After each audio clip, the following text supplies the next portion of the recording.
What's going on, everybody? Roman Zelchenko here. Welcome to the GMI Rocket Show. We are on episode 22 today, and I'm so excited to have our guest today, Jeffrey O'Brien. Jeff O'Brien. Jeff is an immigration attorney based in the San Francisco area who runs his own practice, and a few years ago launched an immigration tech company called Mobile Pathways. That's a nonprofit. We're going to get into this. It's really, really fascinating. We have so much to talk about. But Mobile Pathways essentially enables its users, lawyers, and law firms to build technology that can then be used by their end clients for access to all sorts of immigration benefits. So I'm super excited to talk about this. I'm, again, Roman Zelchenko. I'm an immigration attorney myself turned immigration tech entrepreneur. I'm so excited to share these discussions with you all. So Jeff, welcome to the show, and thank you so much for joining and for spending your time. Yeah, well, thanks for having me. I'm honored to be here. Yeah, likewise. This is a great. It's going to be a really interesting conversation because, for the most part, I think tech across the board tends to be for profit, and there's so much that comes with that. And it's not that money and the financial incentive is really the number one reason we do what we do, but you got to pay the bills, you have to pay employees, you have to, so. I think the sort of business structure that you've chosen for Mobile Pathways will be really fascinating to unpack. But I also want to unpack, who you are and how you got to where you are. Before we jump into that, for folks watching, leave some comments. Tell us where you're calling in from. I know, I'm on the East Coast. Jeff, you're on the West Coast. So if wherever you're from and you're watching, drop a comment, tell us where you're coming in from. And of course, along the way, please ask questions. It's going to be a really, I think, interesting and insightful conversation. So please join in. So Jeff, I know you went to law school in San Francisco, but I read and heard that you are from the sort of Southern California area. Is that where you were born? Were you born in SoCal? Yeah, I was born, raised around Los Angeles, and my family, a lot of the men, and actually my grandmother, were lawyers in the family. And so I think from a very young age, I was pushed in that direction. And probably around college, I decided I would never do that. So for the next 10 years, I didn't do that. But I circled back around. But yeah, I'm from California, now a Northern Californianer, and yeah. What was it? So, were you from LA, like the LA area, or? Yep. From east, 25 miles outside of LA. Got it. Yeah. I'm just asking because, I'm from New York, and I feel like there's always this, not tension, but there's always like, if you're not in New York, you're in LA. I'll have a lot of friends who moved to LA. So, but I don't really know people who are from there. So it's or like the area, the region, I guess. Yeah. No, it's funny. I would say that most Californians don't think of anything outside of California, so probably most people aren't even thinking about New York. We're very self-absorbed people out here. Trust me, New York is. That's probably why folks in both cities love the other when they do move, because New York is exactly the same way. That's awesome. So you had lawyers in the family. I'm curious, why did you think to yourself, kind of from the get-go, that like you didn't think you wanted to pursue law? Is it just because it was what everyone did, or was there something about it you didn't really kind of like? Yeah, I thought that becoming a lawyer was kind of like selling out to a firm or an organization or something that had you prepare arguments, whether or not you believe them. And I always thought that was somewhat disingenuous to just use your intellectual capabilities to draft arguments and to perhaps do some pretty important or damaging or good things or whatever. But if you didn't believe in them, I just felt it didn't sit well with me. So that's why I just resisted it, and I made it very clear that I was never going to go into this business. And so, I mean, obviously in the U.S., there's you go to law school after undergrad, but what did you pursue in undergrad when you went to school? Philosophy. So basically, I had no direction. Yeah. It's well, I double majored. One of my majors it was a philosophy major, and I loved it. But actually, it's funny because I transferred to a philosophy major when I decided I wanted to go to law school. So it's interesting that you became a philosophy major, and I suppose thought at that time. I assume you didn't think you were going to be a lawyer, but then it sort of ended up that way. Yeah, philosophy was just basic enjoyment. It was fun to think about things. Yeah, for sure. I think it's great. I think more people should take philosophy classes at least, if not, kind of focus on it a bit more, because it just teaches you how to think and how to appreciate other people's ideas, even if you don't agree with them. That's interesting. So you mentioned that you took some time off. What did you do between graduating undergrad and then, eventually going up to San Francisco for law school? I did a bunch of different things. I think that, immediately after graduating from undergrad, I decided to find myself because I didn't know what career I wanted. And so I traveled to Germany, and I decided to learn another language, another culture, and just be somewhere where I wasn't entirely comfortable. I didn't really, I'm obviously not from there. I don't have relatives from there. But I thought it would be an interesting place to learn more about. And so I got a one-way ticket and just decided to see what happened. And so I settled down in the former capital of Germany. At that time, it was called Bonn. It was before they moved to Berlin. And yeah, I started off with a backpack and just trying to find little odd jobs here and there to stay afloat, and then just to kind of figure out the people and what their culture is all about. And what year was this? Just to get a little context. This is 98, 99. Mm-hmm. Got it. Wow. And so you that's one-way tickets. That's like the classic move. That's so fun. What an adventure. So how long did you end up staying there for? And sort of, did you have trouble finding odd jobs and things like that? Yeah, it was, well, I stayed there for over a year, and it was a very humbling experience, to say the least. I think, like most Americans, especially Americans who've gone to college, you're not basically put in a situation where you don't know the language, you don't know the people, but that's exactly what I wanted. And so finding jobs meant I couldn't use my background, I couldn't use my language because I didn't know German. And it meant that you basically take what's given to you. And so the first jobs I took was a job as a stagehand, where I worked with roadies on sets for concerts and things like that. And it was humbling because the German, I was working with Germans, and they're it's a rougher crowd, I guess I would say. And so they didn't care. They weren't interested in me or what my background or anything like that.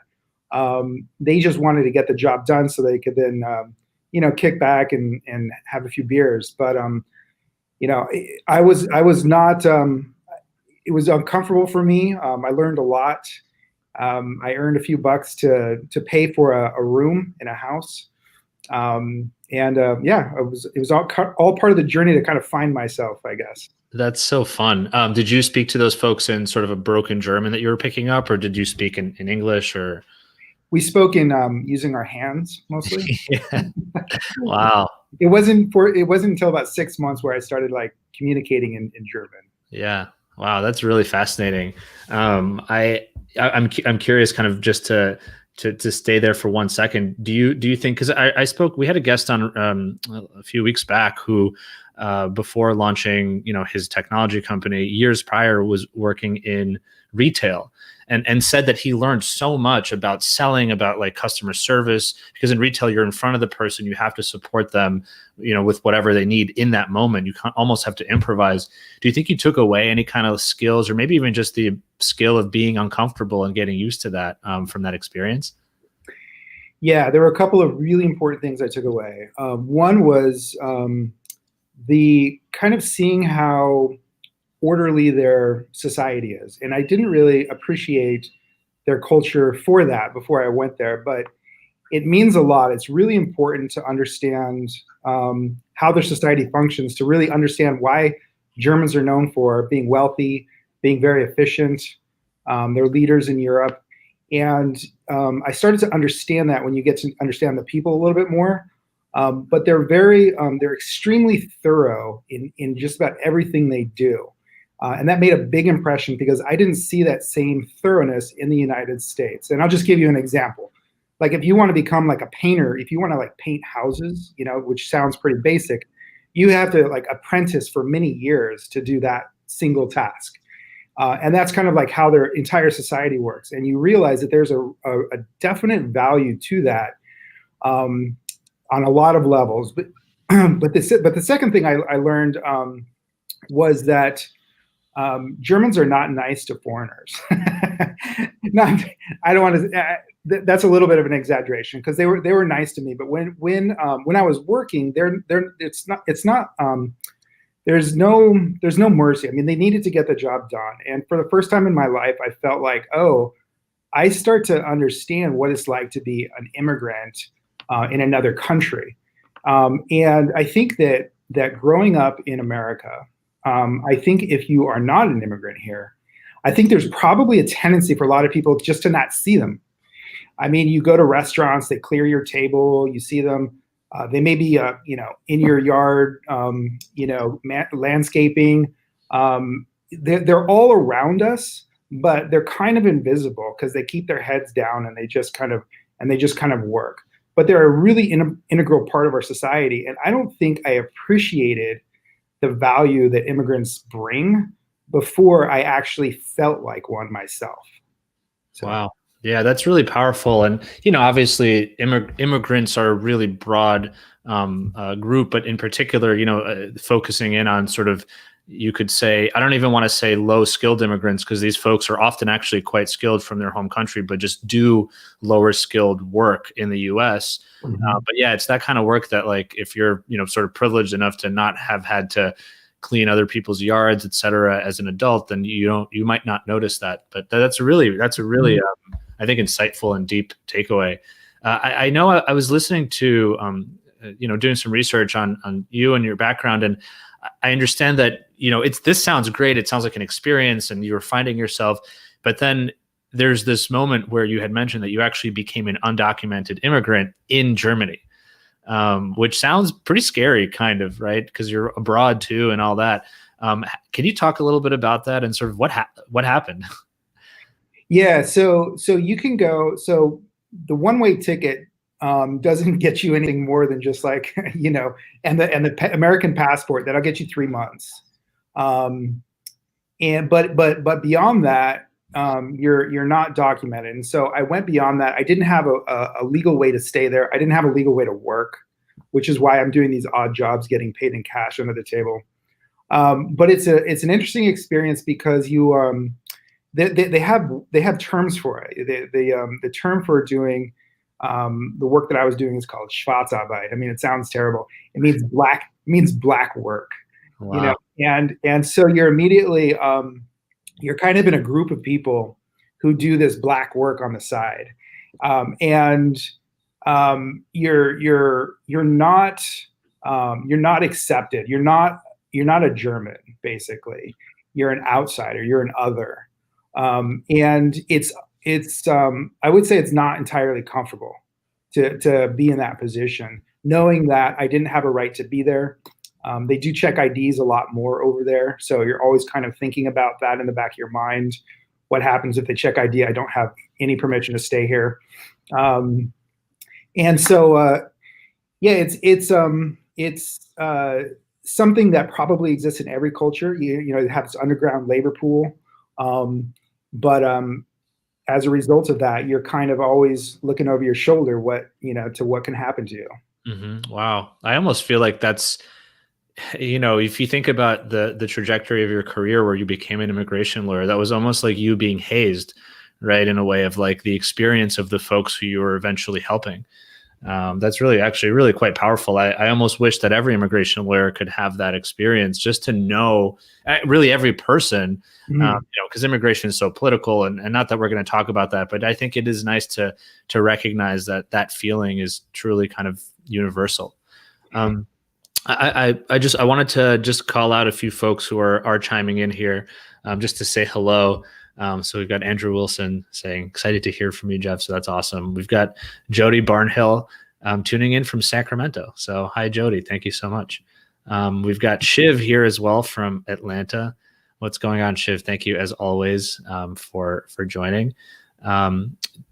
Jody says here, I think a subset of Americans do notice immigrants. I know that working in restaurants for a couple of decades, I definitely noticed immigrants and folks who were on work release from jail.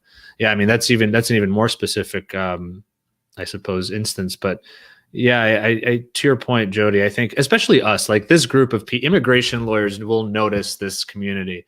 I hope that more people do too. Yeah, I think that a lot of people. I think people who don't have a lot of exposure to immigrants should have some kind of exposure. I don't know what that is, but I feel like they're the ones, unfortunately, not to get off on policy or anything like that, but they're a lot of the times the ones that are driving anti-immigrant policy out there. The people who don't actually have had experiences with them. Yep. Definitely. And that's why storytelling is so great, because if you are in a geographic location where you might not have, and a place in life where you might not have that kind of direct access, you can learn about it from other people's sort of telling of stories and such. But okay, so I'm curious. I mean, obviously you're here, but were you like able to safely get back to the U.S.? Did you have trouble actually leaving? Because I want to get to sort of how you did end up going to law school. But you obviously had to get back to the U.S. So was that kind of a journey, or were you just like got on the plane and came home? Yeah, it's not a problem like to leave. Probably like it's not usually a problem to leave the United States. They're fine for you to take off.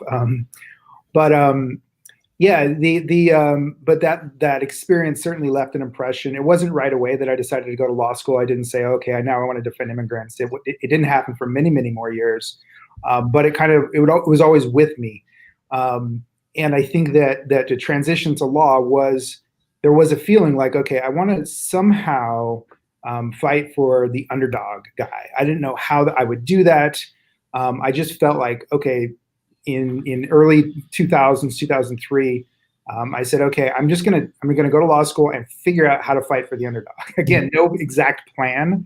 And even when I got out, there was no plan to go to immigration. It's actually law school, hammered home the idea that you need a good job, and you should just, kind of find whatever is offered to you. And so I went into intellectual property at first, and it was like totally unfulfilling there. So it wasn't until much later where I started doing some pro bono work for asylum seekers from Africa that I said, oh my God, like this is really interesting stuff here. Like these people have, amazing stories to tell. They fled their country and they're willing to leave everything behind. And so this was a completely new level. These are immigrants who are not only just, what I was just kind of like trying to find something interesting to do. Like these people are like seeking protection for their lives. And I said, okay, this sounds like it could be a very interesting way to pursue law. Wow. Yeah. It's, even a lot of folks who don't practice immigration end up doing pro bono immigration work just to fill pro bono hours. And it's such fulfilling work. And you really get to meet people whose lives you're actually very actively, changing for the better. So you were practicing intellectual property law, and it sounds like you were doing some pro bono work in immigration. Was that while you were practicing IP? Yeah, I kind of went through another phase of not knowing where I was going to go. I've gone through several of them.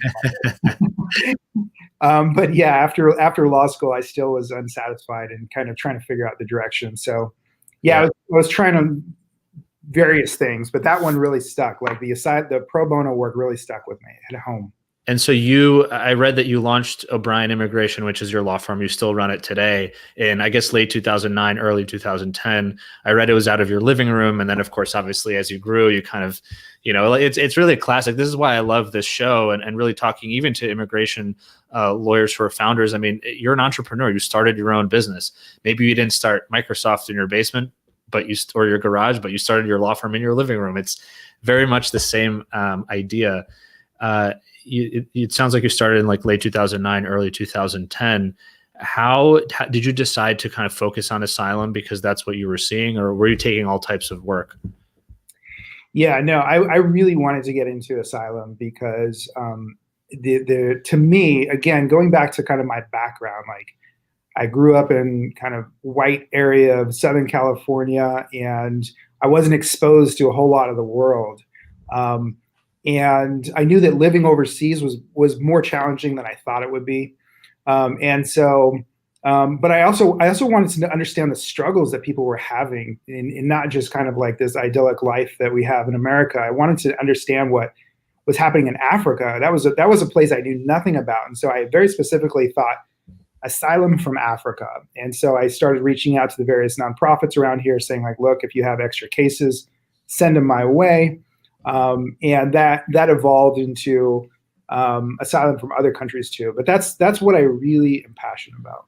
Wow. Yeah. And so, and you still do that. I mean, your law firm still focuses on asylum, although I saw that you do other things too, but it looks like you still focus on that, right?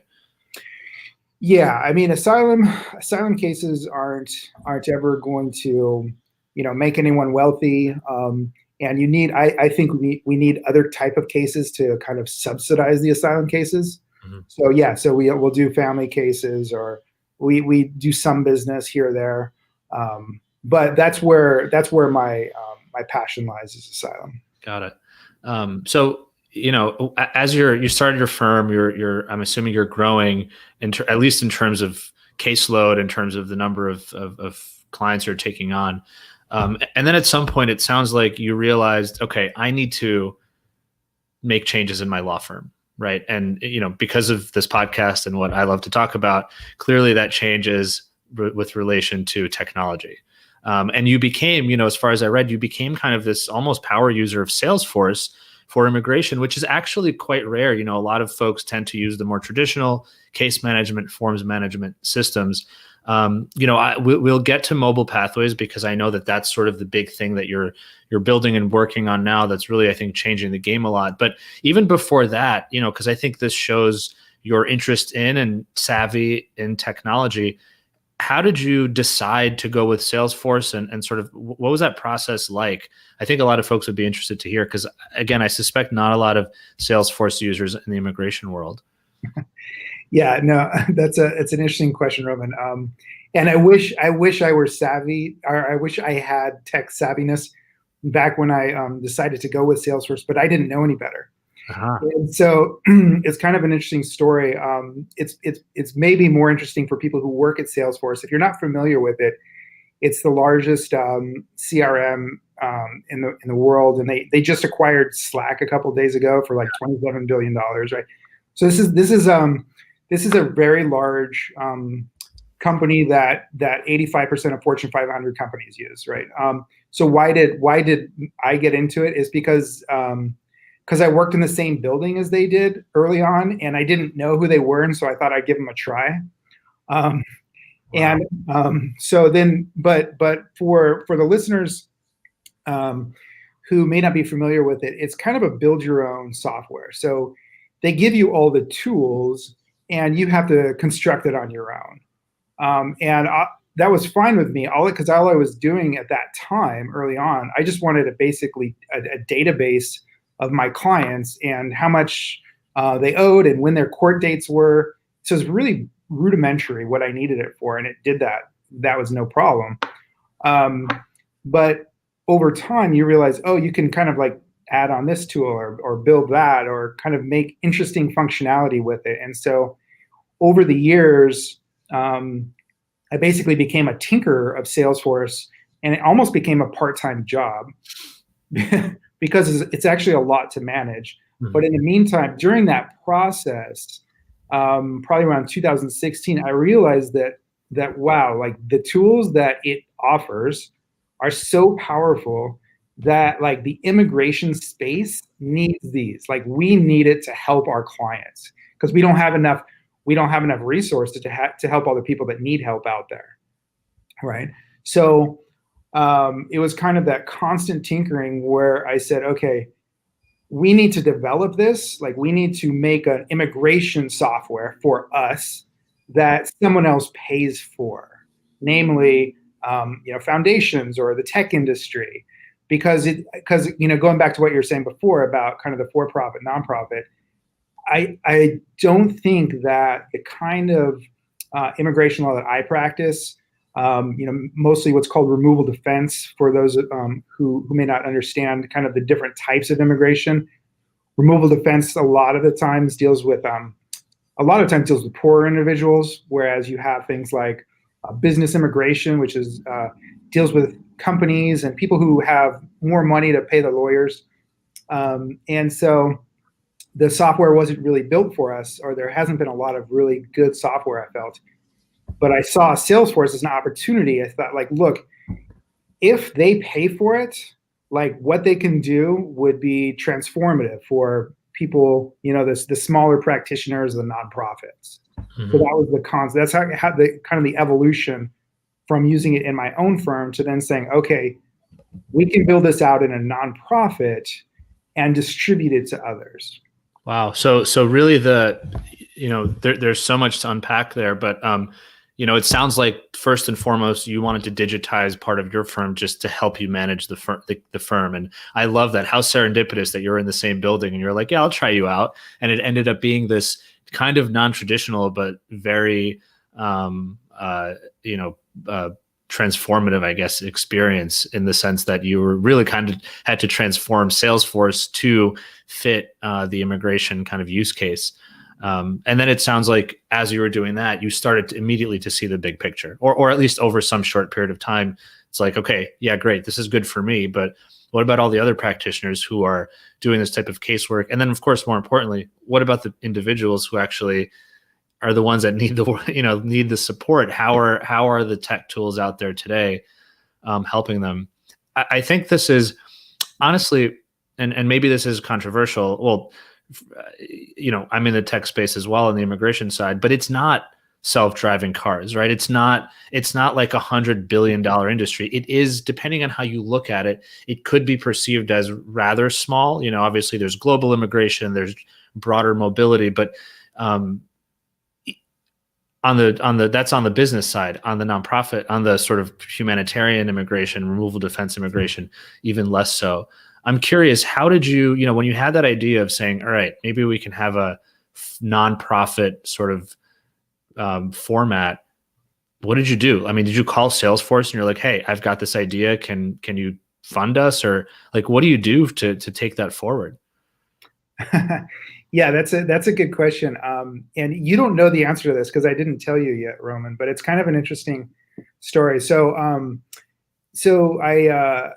we first formed the 501c3. There was a guy, so I had hired people to come in and help train me on sales because it's so massive. So I actually spent a lot of money educating myself and building it out for immigration space. But what really kind of what kicked us off after we became a 501c3 was an email I sent to the CEO of Salesforce, and people wanted to know how I got the email of Mark Benioff is his name, and I'll tell you that in a minute. But basically, there was a nonprofit in the United States who rejected a $250,000 grant from Salesforce because they thought they were anti-immigrant. It was kind of like when every tech company was, from Microsoft down the line was, if they had a business with the government, it was, they need to cancel all the immigration related,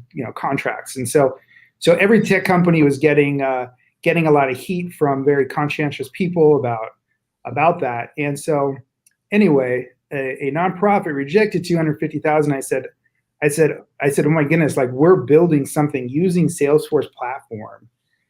Like, my idea was like, let me just email the CEO and be like, can we have that 250 to build out ours? Wow.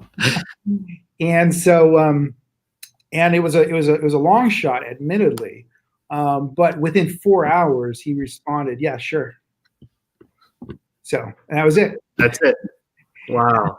See, can I ask you, was this like in the news that this nonprofit rejected the grant from Salesforce?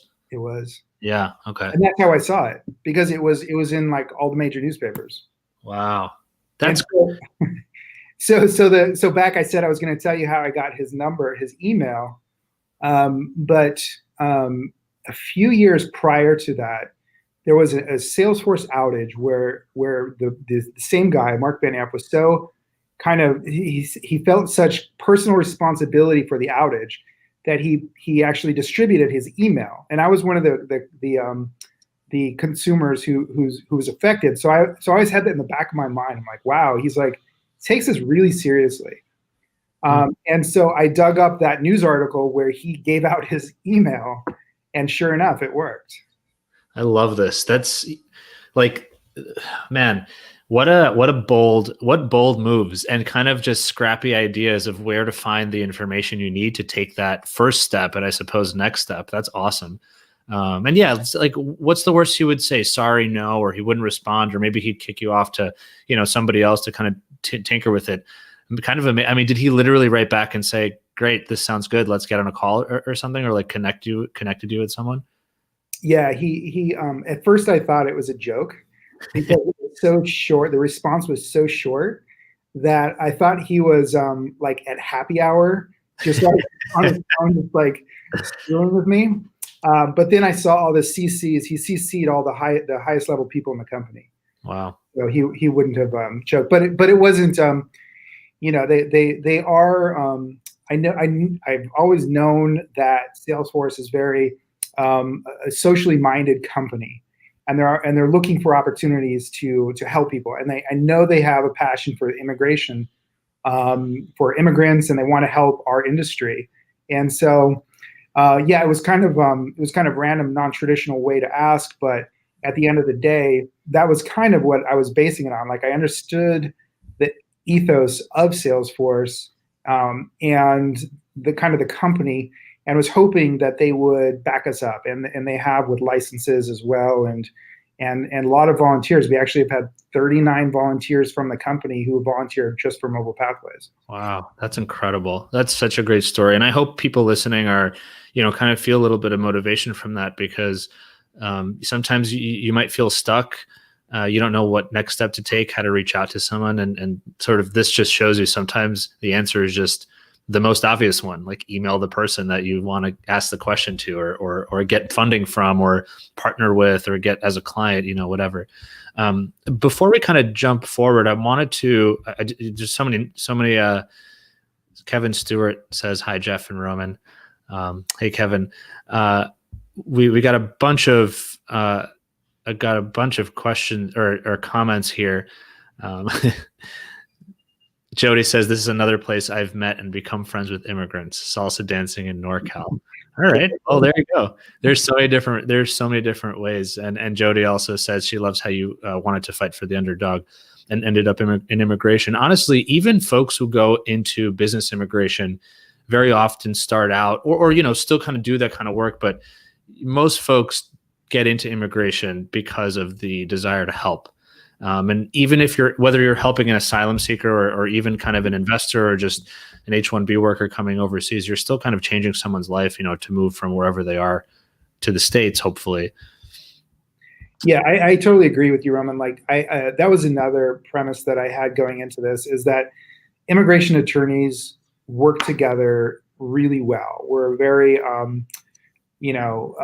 friendly, group of people that I find, everywhere, whether it's business, family, whatever type of immigration, we all do enjoy. It seems like we do enjoy what we're doing, and we're all on the same page with things. I always tell people, like, we're not competitive because there's enough people to go around, right? So, but we all I think have a lot of the same underlying philosophies as well. Agreed. Whichever way you go, I think in the industry. And then Andrew says he worked on an FGM asylum case. I actually worked on an FGM asylum case in law school as well with HIAS, the nonprofit here in New York. And yeah, so kudos to you. Agreed. Kudos to Jeff and your team. So we have a lot of comments here.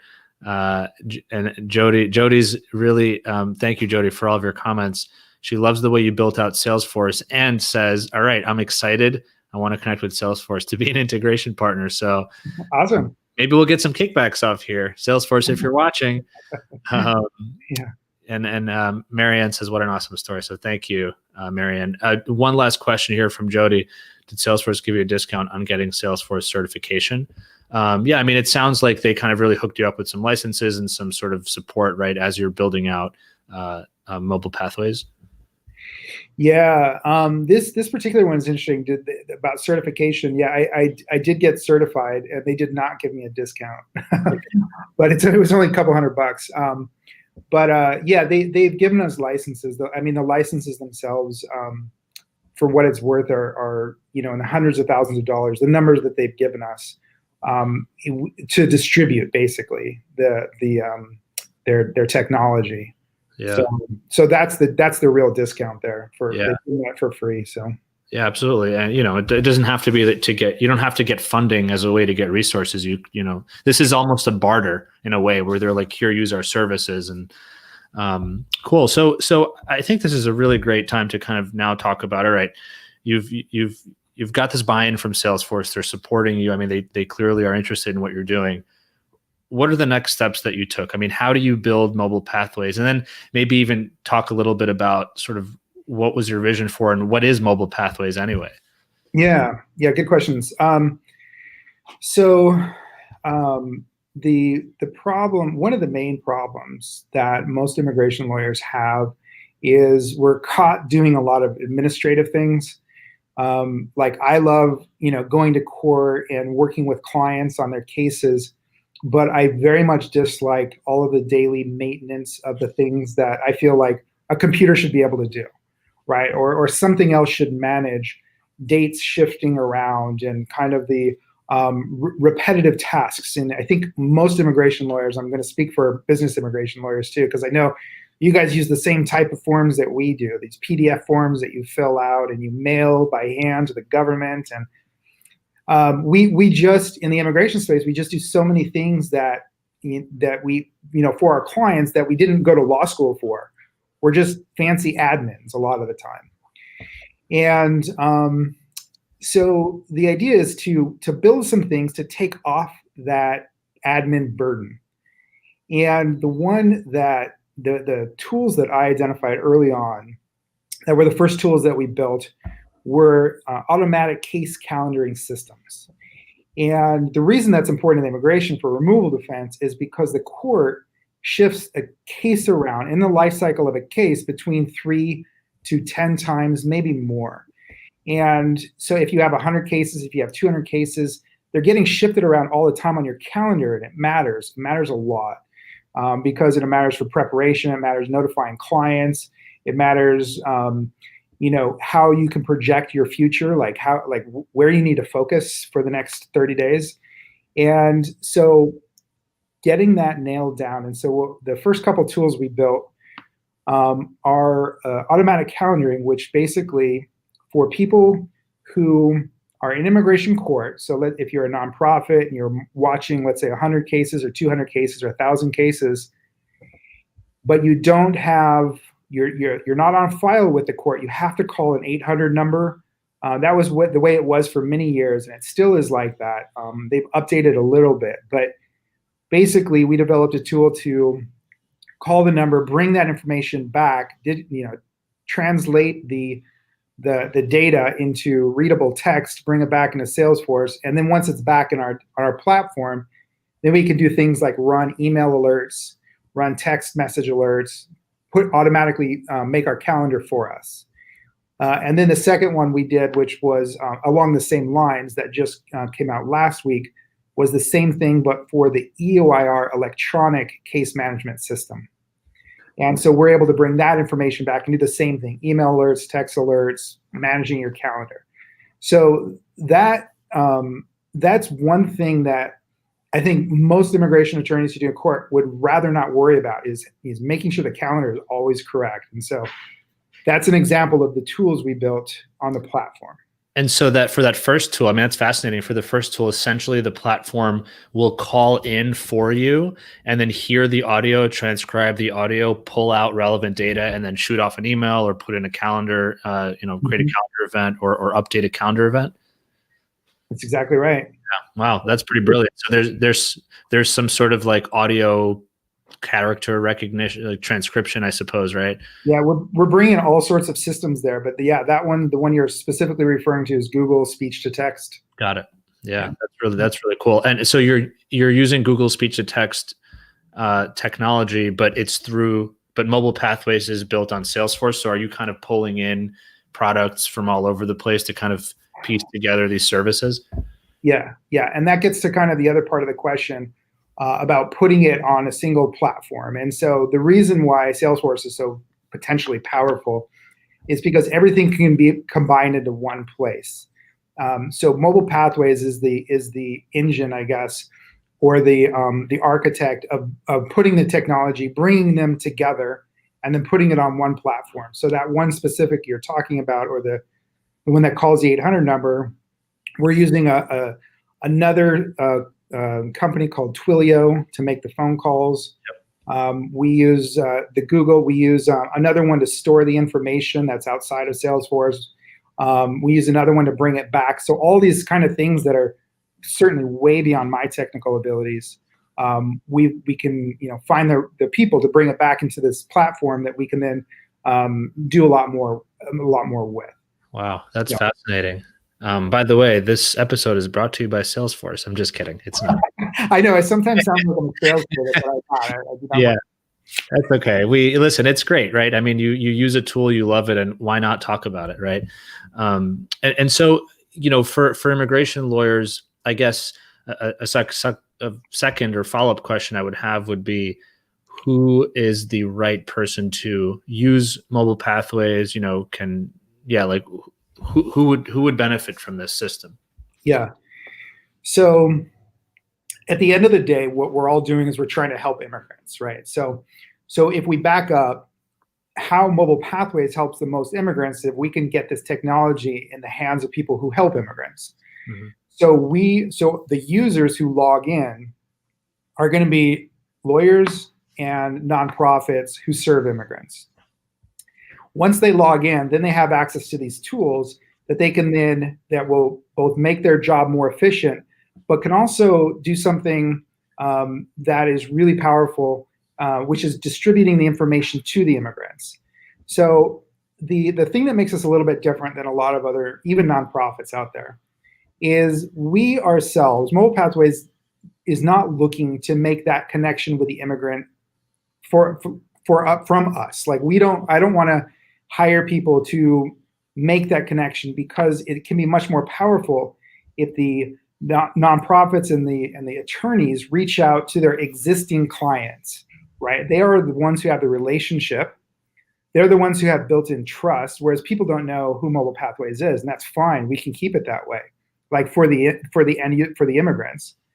But we want the nonprofits and the attorneys to be able to log in technology and access technology they don't have access to already. And the kind of one of the things to think about too is that the mobile phone is the reason, that's the impetus for our name. Mobile Pathways, we know, that we can reach immigrants through their cell phone, right? Everyone, regardless of how poor, now has a smartphone. So the idea is not only do we give the nonprofits and attorneys access to the technology, we give them access to communicate via mobile phone. So that the key tools there are text messaging and WhatsApp messaging, so that they can widely distribute in bulk fashion information that the immigrant needs. Wow, that's incredible.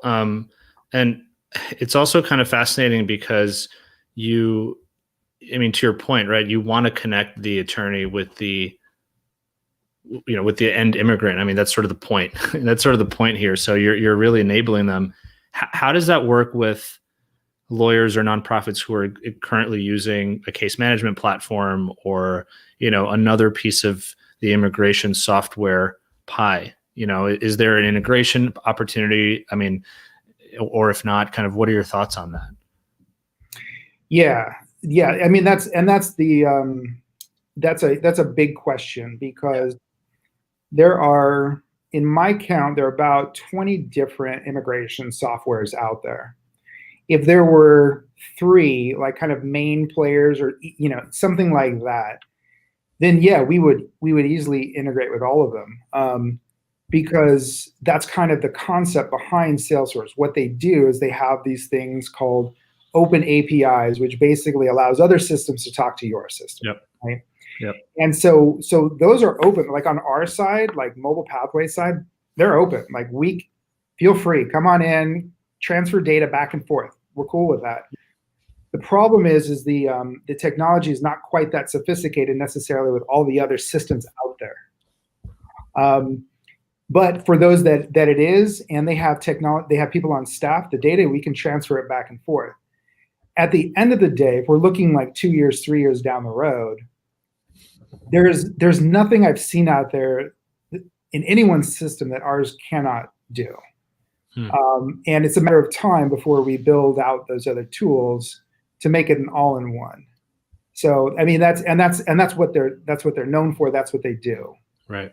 Is they bring it. So the thing that I see a lot in the industry is people creating software and saying, oh yeah, this just connect it to Zapier, do this, these other things with it. But the problem is that at the end of the day is the people you're asking to do that. Like there's a huge chunk that are not going to be taking the time. Yep. To do it. And there's a learning curve, and it's just I think APIs are something that I've talked about, and a lot of people have talked about as part of this sort of immigration technology discussion. I mean, it's great to know, at least for the time being, that there is an opportunity for you to connect with others. Obviously, it sounds like, I mean, you're using Salesforce, which is a CRM platform. It's very feasible to build a case management or forms management platform right on top of the Salesforce infrastructure. Mm-hmm. And the reality too is that lawyers and a lot of folks don't want a million sign-ins, right? Which is the beauty of APIs, but then the catch-22 is you have to build them, and then there's the bandwidth issue and like the sort of desire to do it issue. But you know what? That's why we're having these conversations, because I think at least for folks to, before they stress out about, oh, I need a new platform or I need another kind of app, let's think about the big picture and say, okay, if we do take a pause and actually put a little bit more effort into building up the technological sort of ecosystem, if you will, within immigration, when we unpause, we'll have a lot more available to us as an industry. We just have to do it. Yeah, I know. We have a really large nonprofit here in the Bay Area that we're working on an API with, because they have their own database, but they also like connecting to ours because we also track inmates. So we have an inmate detainee tracker. Wow. And the court tracker, those two things working together, that's a lot of data that they otherwise wouldn't have without the API. So there's definitely ways to do it. Building out the case management system, we're already probably half the way there. We just haven't exposed it all to the current clients, but absolutely. I mean, that's exactly how it started in the first place. Was I was building out Salesforce to make a case management system for me. Right. I just now have to do it for the community. We call it a community platform, so that everyone else can have access to that. So that's incredible. So I read, I have a few questions from you on like the business side of things, because a nonprofit's a legal structure, but you still run a business. You need money coming in and there's money going out. Mm-hmm. Have you fundraised, or like, are you fundraising at all? And I don't know if you can share anything about that. And also I noticed, I guess we'll start there. What's the kind of situation, if you can share, around your guys' sort of ability to raise funds? Yeah. So the business model, everyone's curious about that. So in the nonprofit space, there's people interested in donating to supporting social good, and so that's where we're positioning ourselves. But a lot of times they also want to look at long term, like what is your long term plan? Because we don't want, like ideally you kind of self-sustaining later on, because that's an indication that your business model works. It's valuable. And so, yes, so we are fundraising, and we have gotten significant amount of donation. And the money, what we're trying to do is we're trying to tell our funders, like, look, these tools should be free for the nonprofits, because they're the guys who are really struggling out there. And they're the ones who need this most. A lot of people just use like spreadsheets to track all their data, and you or I would probably like freak out if we ever had to manage all this data using a spreadsheet. But that's reality. They also don't have tools like these mass texting tools and stuff like that, and they need it most. So the idea is to keep the funding coming and making it free for those guys. The second half of it is on the business side, where there is a real value for attorneys and people who businesses who would pay for this type of a tool that we're developing, because they're already paying for it. And hopefully at the end of the day, in 5 years, hopefully the business side of it funds the nonprofit side of it, so that we can keep it free for the nonprofits. And then presumably, I mean, this is the case for sort of the existing case management companies, but it would always be free for the immigrants who are leveraging this. Absolutely, yeah. That's not even something we've ever considered charging the immigrants. Yeah. That's right. Yeah. Yeah. Because I was reading even on the website, you mentioned there's some indication that you talk about, well, it's free, but there are some potential opportunities for charging it. And I think it makes sense. I mean, a nonprofit is just a business structure. It doesn't mean you can't sell something and make money. It's just how you deal with the money once you've received it. I mean, it's obviously much more complicated than that, but at a high level, you don't have sort of shareholders, you don't have that kind of a structure. So it makes all the sense in the world to build something. If it has value, sell it, put it out on the market, and then that can subsidize the kind of more impactful potentially work that where you're providing something for someone who otherwise wouldn't have an option. Yeah, absolutely. And speaking of that, it doesn't have to be free for all nonprofits either. There are some very wealthy nonprofits out there who serve immigrants that would be happy to pay for it. So yeah, that's fair. Well, one of the things that you were just mentioned actually reminded me of something else that is really important about the platform we're building that's unique to Mobile Pathways. And what it's called, we're using a specific tool in Salesforce called a community. And a community is different than, basically it's a multi-tenant architecture where you can have a lot of different firms come in, log in, all their data is kept confidential, no sharing. But at the same time, there can be data shared back and forth between people. So you are an organization A, you want to talk to organization B, you can do that through the community, and that can also be secure. You can also open it up to groups so that the whole community itself can talk about things. Almost, think of like a Facebook group or something like that.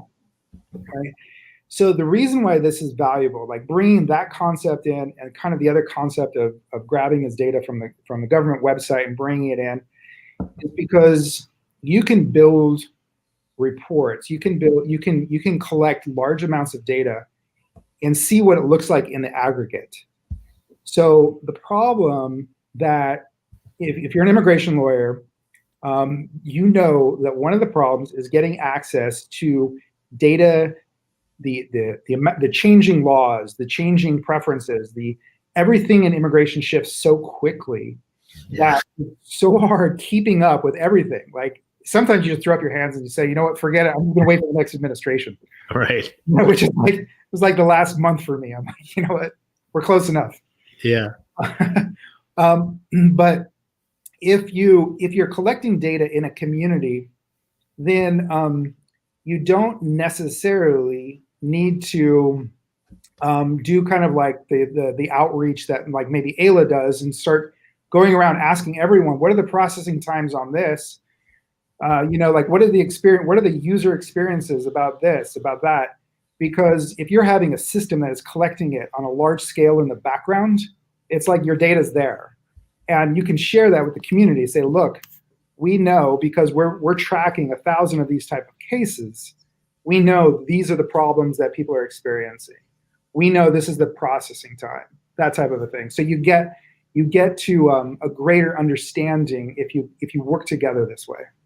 Yeah, I mean, this is where data, the conversations around data is the new oil, et cetera. I mean, there's so much information you can glean from data. And then, of course, if you truly have enough of it, you can build smart algorithms that can at least assist attorneys and make recommendations or take off additional tasks, off the table. So yeah, there's a lot there. I mean, that's awesome. That's really cool. So it's like you're providing services, you're also providing a community where people can interact with each other. And that interaction is both, it sounds like, secure and encrypted, but in some instances able to be used in a sort of, research, I guess, type of way or otherwise benefiting the whole community. Yeah. If without releasing confidential information on anyone's cases, if you know that all of a sudden this service center is starting to issue requests for evidence on this type of a case, and all of a sudden the system kept getting hit with all this information, it's like you can spread that out pretty quickly and get to the source of what the problem is. Yeah, that's awesome. That's really impressive.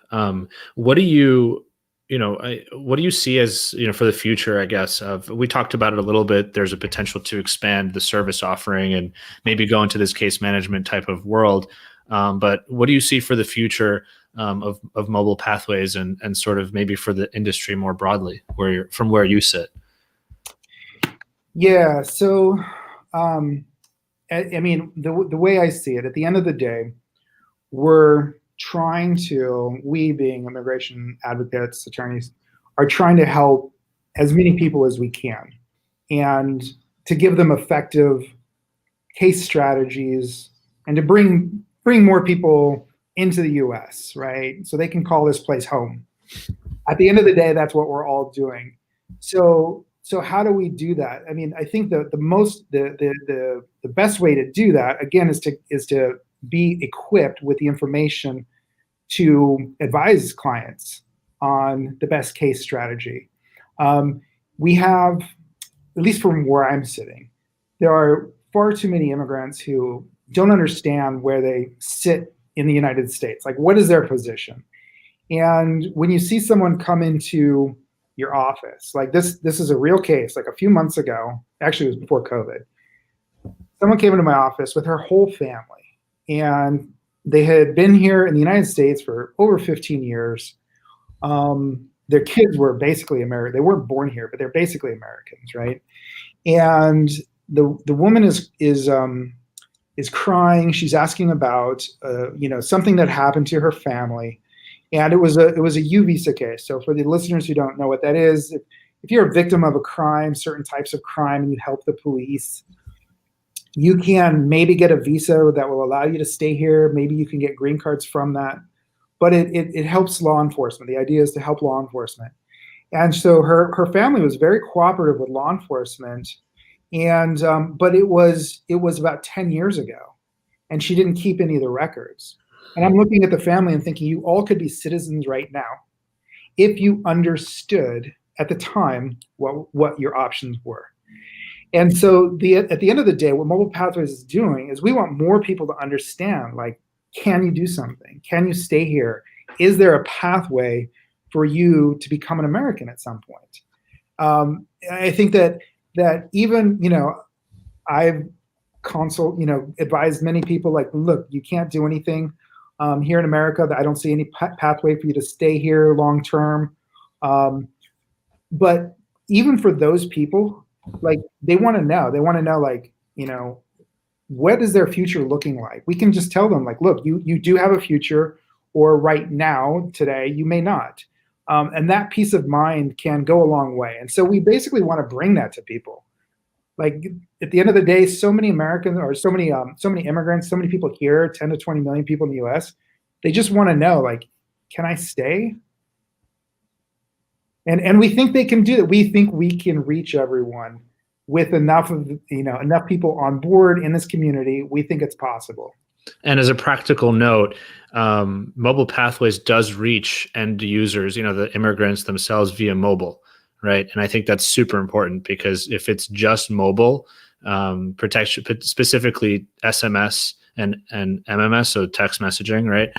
That's a big barrier because you can't just presume everyone has a smartphone and internet access. This way, at least you can potentially reach even more people, especially those who are sort of unable to have those tools at their disposal. Yeah. And so that's right. I mean, being able to reach them in any way possible, the key one being the phone, a cell phone of some sort. We have a pilot project we're doing actually at the border of the U.S.-Mexico border that we're working on with MPP individuals. The Migrant Protection Protocol, as the U.S. calls it. And basically, our project is to keep this camp of people that is stationed in Matamoros, Mexico, as informed as possible about what's happening in the United States. These people have traveled thousands of miles, not just from Central America, but from other places like Africa and Cuba and elsewhere. And they just want to know, like, what's going to happen in my future. And so we're able to reach most of those people through the cell phone. Yeah, that's brilliant. Wow. It's cool. This is inspiring in a particularly kind of emotional way, because this isn't just like, yes, you're going to make millions type of inspiring. This is like, yes, you're going to help millions type of inspiring. So I think that's super cool. I guess I'm curious, do you, maybe this is just sort of a fun question too, but it sounds like you're really passionate about this. You said you went to undergrad because you were a philosophy major. You were trying to figure it out. Then you went to Germany trying to figure it out. Then you went to kind of law school trying to figure it out. Do you think you figured it out? Probably not. You're probably always going to be reaching for more. Yeah, I wish I could say I do enjoy technology. I think that the more you work with it, I know you yourself build a lot of technology, and I think the more you get into it, the more you realize how much more there is, and how much more potential for good there is using technology. So even if we were to solve it in the United States, I think that I'd be like, oh, well, there's all sorts of refugees all around the world. That's the next level. And then after that, it's going to be, traffic people, and after that, it's going to be, so there's so much out there. Starting small, I guess, but nonetheless, this is extremely important for our country right now.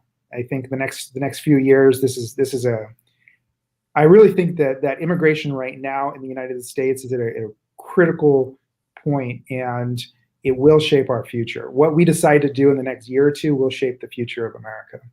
And shape the lives of millions of people, both who are already here and those outside who are maybe hopefully trying to get here. So, yeah, I love that. Thank you. And, I think with that, I just want to say thank you so much for joining and for sharing your story and what you've built. Super inspiring. And I really hope that there are more people who, if they have ideas on how to build technology, not just for the business sector or the for-profit sector, but, the non-for-profit sector, really using technology to close this access to justice gap, which is really what you're doing. I hope that they feel inspired. And how can folks reach out to you if Thank you for asking. I think through either website, mobilepathways.org, I'm putting more of my energy there. Certainly Jeffrey at mobilepathways.org.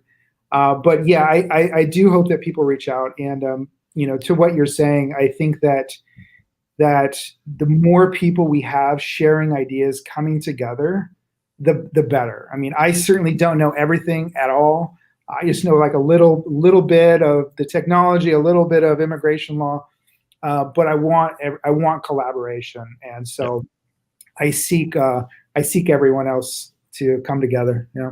Likewise, that's amen to that. Well, thank you, Jeff. I really appreciate your time, and thanks so much for sharing. I appreciate it. Yeah, this is a great podcast you got. Thank you. Thanks, man. Appreciate it. Take care. Wow, what an episode. I hope you all took a lot away from that. I know I did.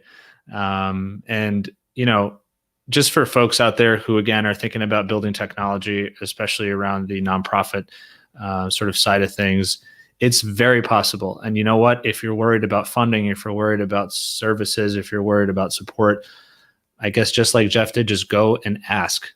What's the worst that'll happen? Someone will say no. But best case scenario, someone will say yes. And they'll be able to support you and get you on your way. So thank you all so much for joining, for all the comments, for all of the questions. I really appreciate it, as always. And it's December, but stick around. We have a couple more episodes this month, so hope you join us next Friday. And in the meantime, peace out.